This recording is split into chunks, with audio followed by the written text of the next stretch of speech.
another example for multiplication of fractions. So, much lower yung ating digit dito. So, we have 1/2 times 5 over 12. Yan. Let us try.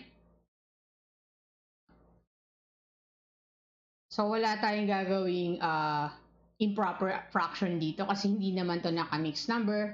Then, direct lang naman yung gagawin natin. So, we have, simula natin sa numerator. So, 1 times 5, numerator times numerator, we get 5. Easy, di ba? Then, over, so fraction bar always naka-level sa ating equal sign, hindi masyadong mataas, hindi rin masyadong mababa, saktong-sakto lang. Then 2 times 12, we have 24. So multiplication ang ginagawa natin, multiplication. We have 24. So you may use calculator. Again, multiplication. So base dito. So ito again, 1 times 5. Dito, 2 times 12.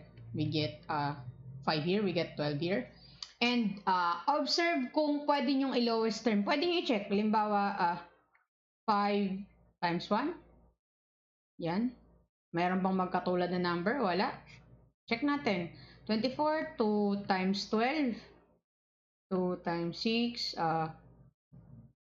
Tignan nyo maigi kung may matatanggal na number. So, explore nyo lang. Try nyo lang mag-explore. It's okay. Pwede nyo pahirapan yung sarili nyo. Walang pipigil. And kung papansin nyo, walang maaalis. So, this will be our last answer. Okay?